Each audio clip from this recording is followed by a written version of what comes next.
Life has a cruel way of showing us who we really are when no one's watching. My name is Isadora, and until recently, I was just another ordinary woman trying to balance a relationship, an unstable job, and a pile of stifled dreams. His name was Kaio. Tall, handsome, with that half-smile that melted any pride I tried to hold on to. I met Kaio at a marketing event when I was still an intern. He was already a manager, commanding attention, and somehow, He seemed to see something in me that I couldn't see in myself. Our relationship started too fast. Like we were racing toward a destination no one warned us about. At first, it was all intense. Late-night messages, impromptu dinners, wild plans for the future. I saw myself through his eyes, and for some reason that made me feel whole, but over time the passion turned into routine. And like many women, I started to shrink myself to preserve what we had. I accepted lower jobs, cold silences, diverted gazes. I thought it was just a phase, that he was stressed, that I needed to be more understanding.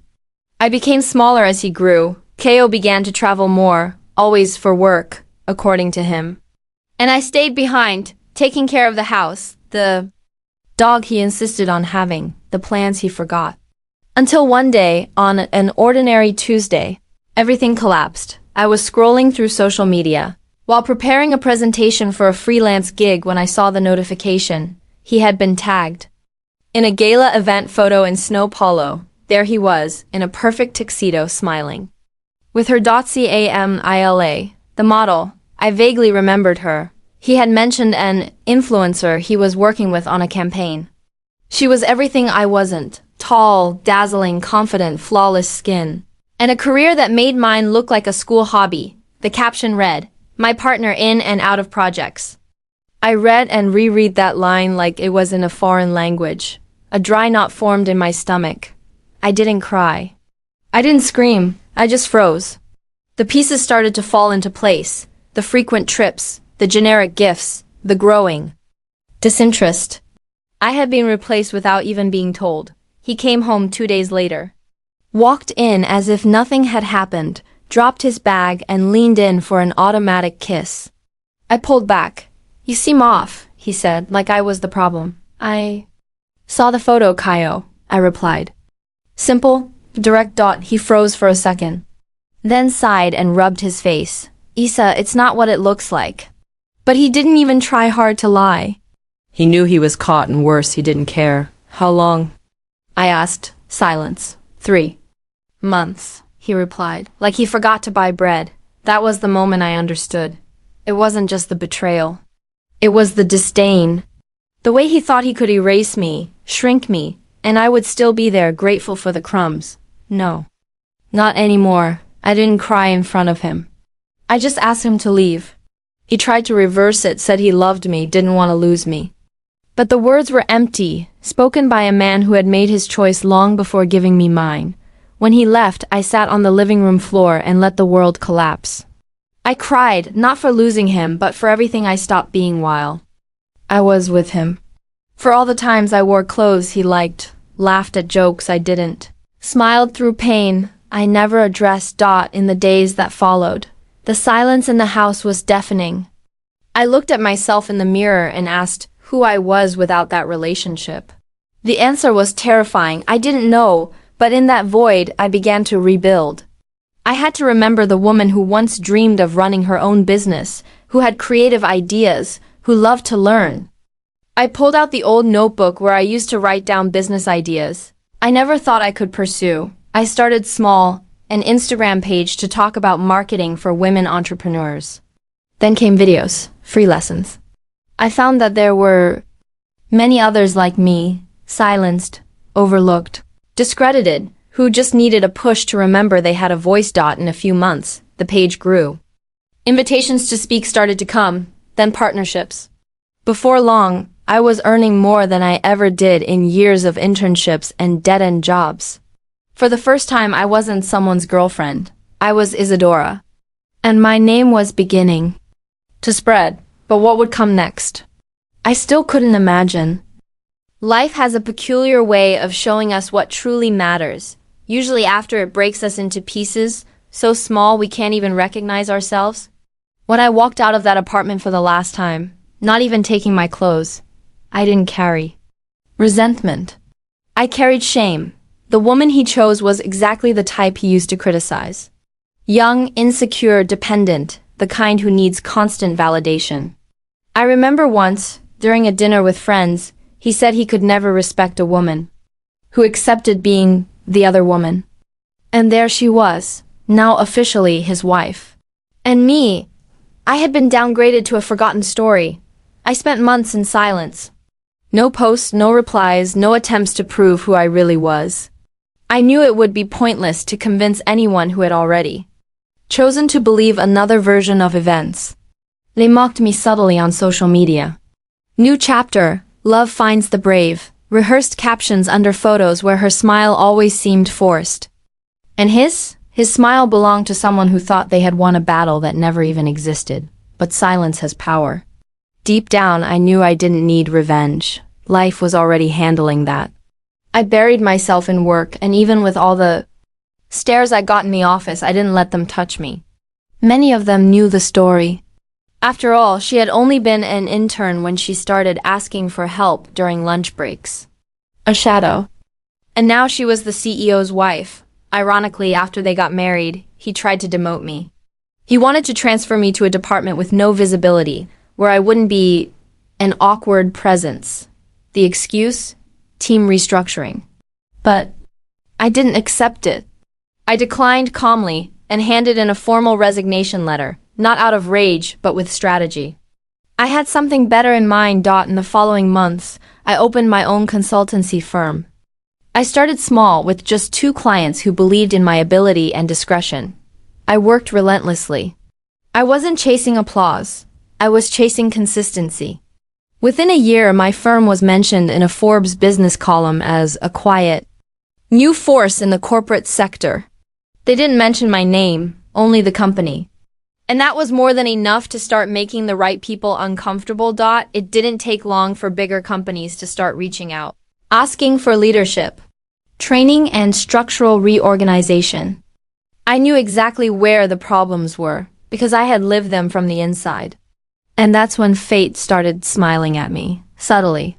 But poetically, one of my most important contracts came from a partner company of the one where he was still CEO. They had just lost a major deal due to administrative errors made by their new strategic manager, his wife.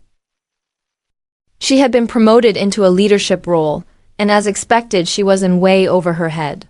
She ignored basic dynamics, couldn't lead, couldn't inspire. And worse, she still believed that charm was enough. I accepted the contract without hesitation. The company needed someone to revamp the organizational culture, and I knew exactly how to do that. The first phase of the job included interviews with leadership figures from partner companies, including his. I didn't have to reach out to them. They reached out to me. During the first meeting with his team, she was present. She pretended not to know me. Acted surprised when she saw my name on the presentation, as if she were seeing a ghost from the past. But I didn't smile. I remained composed, professional, impeccable. She was uncomfortable, and he even more so. The air felt heavier than the silence in the room. When I finished my presentation, she tried to ask technical questions, maybe to assert her authority, but she stumbled over basic terminology.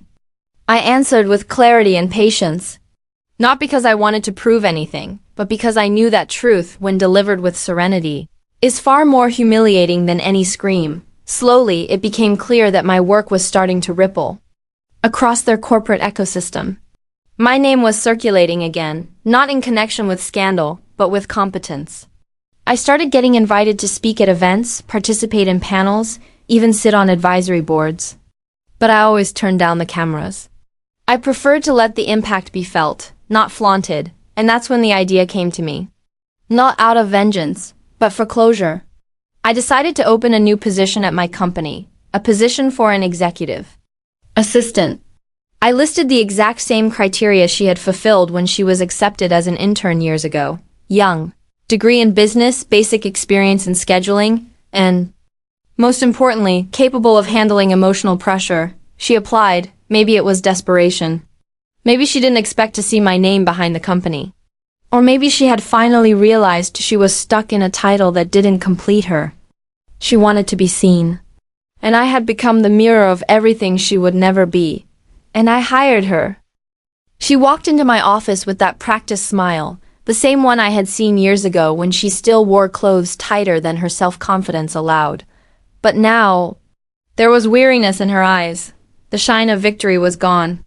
The look of someone who thought she had won seemed lost, as if only now she began to understand what it truly meant to be at the top, or rather, to pretend to be. I sat silently as she organized papers with trembling hands. The new executive assistant, the new employee. I knew what that presence represented. For her, humiliation. For me, it wasn't revenge. It was simply the natural return of a wheel that never stops turning. Thank you for the opportunity, she said without really looking at me. I nodded, keeping my posture cold and serene. She didn't deserve my anger. In fact, no one there deserved my emotions. I had offered them before, and everyone wasted it. Now I offered only professionalism, and ironically that's what made me dangerous to them. In the first days, she tried to maintain appearances. She kept schedules, did her tasks, feigned neutrality. But it wasn't hard to notice that every room she passed, every corridor where my name was heard, corroded her inside. She listened to the directors praising my work. She saw articles pinned on the walls, mentions of my name in impact reports. All of this without me uttering a single word. She was trapped in a position I once held proudly, but with the difference that when I was in that place, I was underestimated. She, however, was hired because of someone else's desire, not merit. And now, sitting in the same spot where she once felt victorious, she realized that titles without value are just fantasies that dissolve over time. One day, she was late. For the first time, I spoke directly to her since she was hired. Delays hurt the team. Be careful not to repeat it. She just nodded silently. She didn't justify, didn't argue. For the first time, I saw a trace of humility, or maybe shame. The mask was beginning to crack. One afternoon, she came to me with lowered eyes, shoulders slumped. Can I talk to you? After hours? I took a deep breath. I agreed with a gesture. When the office emptied, she entered and closed the door. She stood, afraid to sit. I didn't know it was your company when I applied. I needed to work. Things aren't what I imagined. I stayed silent. She went on. He's not like he was with you. He treats me like a child who needs guidance. He says he protects me, but prevents me from growing. He made me believe I'd be happier with him. And now I'm just his wife, nothing more. There was no explicit apology there, but there was confession. And confessions sometimes are worth more than rehearsed regrets. Do you know why I hired you? I asked firmly, looking straight into her eyes. She shook her head. Because I knew that here inside, you'd have to deal with the only thing you never managed to manipulate, yourself. She swallowed hard. She stood there, like a child facing her own mess. There was no anger in my eyes. Just a calmness that hurts more than screams. The next day, she arrived early. Earlier than everyone. She didn't try to hide her swollen eyes. She spent the whole day in silence, but efficient. For the first time, she delivered a flawless report. For the first time, she didn't try to prove anything. She just worked. It was like this, little by little, that power began to invert. I didn't need to get revenge. I didn't need to make a scene. She herself began to understand what it meant to have everything and still feel empty. Her vanity was no longer a shield. It was a prison. Meanwhile, my name kept circulating. A Forbes invitation arrived, this time for an exclusive interview. They wanted to know how a woman built a silent empire, without exposure, without scandals, without needing to be aggressive. And I accepted. The interview was elegant, straightforward, without attacks. I spoke about processes, leadership, strategies. The article was published 2 weeks later. She was discarded as if replaceable. Today, she is one of the most influential leaders in the corporate sector.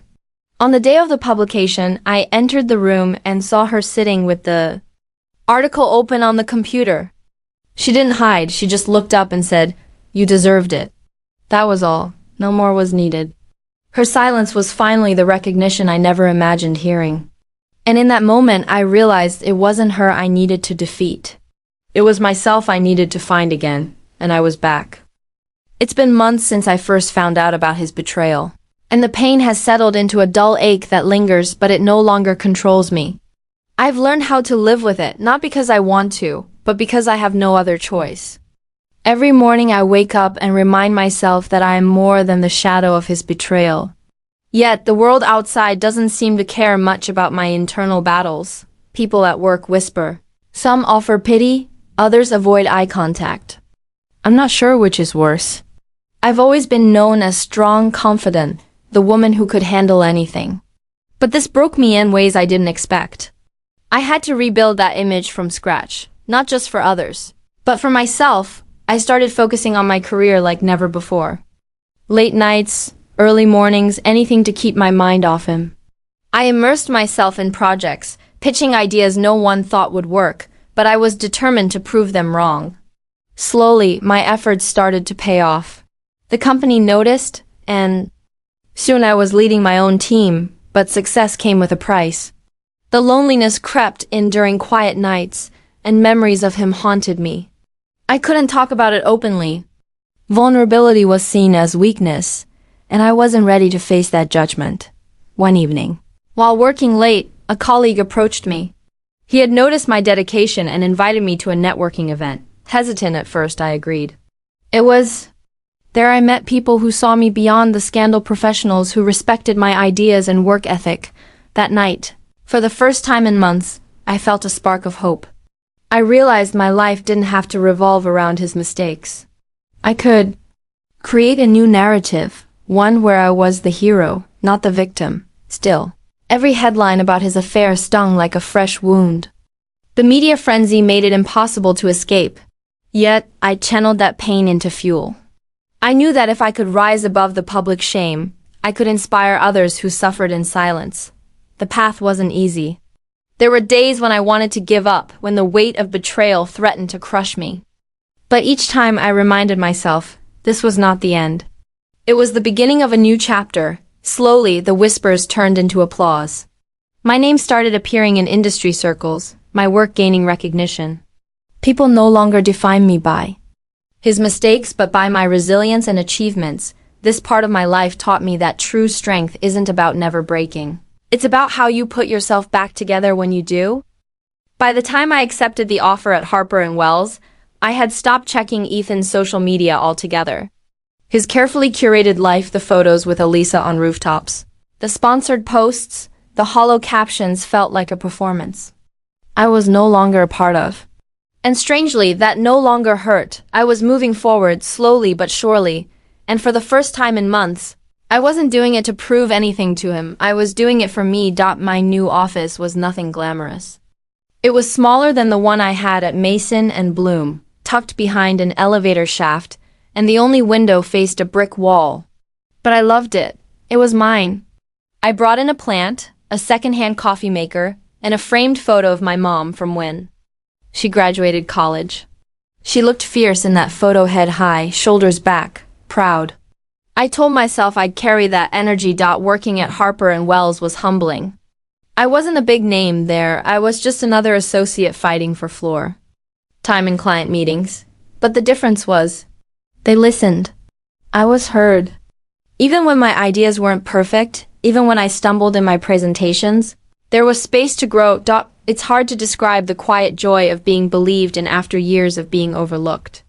There were nights when I'd cry, not from sadness, but from this overwhelming sense of relief, of rediscovering parts of myself that had been buried. A few months in, I was paired with Evelyn James, one of the senior partners for a high-profile project involving an equity-backed expansion of a women-led fintech startup.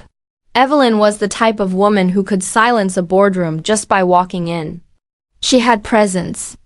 And she wasn't just smart, she was strategic, graceful, sharp-edged when needed, but never cruel. I admired her deeply. One night, after a particularly long meeting, we sat alone in the conference room. She looked at me and asked, "Do you know why I picked you for this?" I shook my head. Because you don't flinch. You don't pretend to know more than you do. but you don't back down either. That's rare. I stared at her, unsure of what to say. She continued, "You've been through something. I can see it in your eyes.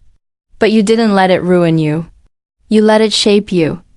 That night, I walked home under the Manhattan sky, and for the first time, I felt like maybe, just maybe, I belonged in the version of life I was building. But life, as I had learned, never moves in a straight line. 2 weeks later, my phone lit up during a client call. A message from Lauren, my old college roommate. "You're not going to believe this. Check page 6. My stomach dropped. I opened the link. There they were. Ethan and Alyssa engaged. The photo showed him kneeling on a balcony in Santorini, holding out a gaudy ring. She was crying, mascara perfect tears, clutching her face like a contestant on The Bachelor. I stared at it for a long time. Not because I missed him. Not because I wanted to be in her place. But because I realized how far removed I was from that world now. It felt like watching a stranger's life. A version of me that no longer existed. That night, I didn't cry. I didn't drink. I didn't text anyone. I simply sat on my balcony, the city buzzing below, and I let the silence wrap around me like a blanket. The next day, I was back in Evelyn's office, presenting our findings, voice steady, eyes clear. A few days later, she pulled me aside. "They want to feature you," she said, sliding over an email from Forbes. "Young women shaping the future of finance." I blinked. "What?" "They're profiling disruptors. And you're on the list." It didn't feel real. Not because I didn't think I was worthy, but because I had forgotten what it felt like. To be seen. The photo shoot was scheduled for the following week. I stood in front of the camera in a crisp white suit, no flashy jewelry, no elaborate set, just me. Strong, calm, centered. When the article came out, the headline read, "From rock bottom to boardroom, how this young analyst is changing the game." Ethan didn't call, but I knew he saw it, because a week later, Alyssa's profile posted a quote under one of her photos. "Success isn't a magazine cover. It's being loved." Passive, petty, predictable. I didn't reply. I didn't need to. I was already writing my next chapter, and this time I was the one holding the pen. The day the Forbes issue hit stands, my inbox exploded. Old classmates I hadn't heard from in years sent polite, vaguely congratulatory messages. A few of Ethan's friends, people who never acknowledged my existence while we dated, left comments under the feature like, "Knew you'd make it." And "Legend." It was amusing in a detached way. Like watching people cheer at a finish line they never believed you'd reach. But I wasn't interested in applause. Not anymore. A week later, I was invited to speak at a women's leadership panel hosted by NYU. It felt surreal. Just 2 years ago, I was sitting in lecture halls barely able to keep myself together. Now I was walking on stage in front of hundreds, asked to share what resilience meant to me. I told the truth. I told them how I once defined myself through the eyes of someone who couldn't see my worth. How I had shrunk myself to fit inside someone else's world. How betrayal broke me, but also freed me. When I stepped off the stage, a young woman approached me. She couldn't have been older than 23. She looked nervous. "I just wanted to say thank you," she said. "I'm going through something similar. My boyfriend left me after I lost my internship. He said I wasn't ambitious enough." I started believing him. I looked her in the eye and said, "That voice in your head telling you you're not enough, it's not yours. It was planted there. Pull it out." She smiled through tears. And for the first time in a long while, I realized that my pain had turned into something useful. Something more than just survival. It had become a signal to others. You're allowed to begin again. I no longer followed Ethan. But one afternoon, curiosity won. I typed his name into the search bar and there it was. A lifestyle vlog. He and Alyssa had launched a couples channel, full of morning routines, travel vlogs, and relationship Q&S. It was embarrassing, really. He looked like a caricature of himself.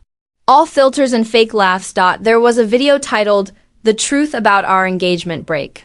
In it, Alyssa tearfully described how Ethan had emotionally shut down for months. How he was still holding on to a past that wasn't healed. He sat beside her in silence, jaw tight, eyes low. And then she said it, there was someone before me, someone who really hurt him. And I think he never fully let that go. I closed the video. That someone wasn't me. I didn't hurt him. He hurt himself the moment he mistook my love for weakness. But what he was mourning, what he couldn't let go of was not me. It was who he could have been if he hadn't let his ego rot everything he touched. Later that night, I had dinner with Evelyn. We sat across from each other at a quiet rooftop restaurant, the city humming below us. You're not the same woman who walked into my office last year, she sighed, sipping her wine. You've become sharper, but softer too. I feel different, I admitted. Not invincible, just more rooted, she smiled. That's what power looks like. It's not about towering over people. It's about knowing you don't need to anymore. I thought about that the entire subway ride home. When I got back to my apartment, I lit a candle, took off my heels, and opened my laptop. I stared at the blank document on my screen. For the first time, I wasn't writing a pitch deck. I was writing my own proposal for a venture firm exclusively funding women-led businesses in underserved cities.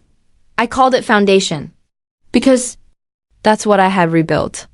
And now I wanted to give others a floor to stand on. I didn't need revenge. I didn't need Ethan to regret anything. I didn't need to prove I was better because I was already beyond him. He had replaced me with a model. I had replaced him with a mission. And now I was the one on the cover of Forbes. If this story resonated with you, don't forget to subscribe for more true, emotional narratives that reveal the quiet battles behind every success. Leave a like, share with someone who needs to hear this, and let us know in the comments how it made you feel. Your voice matters here.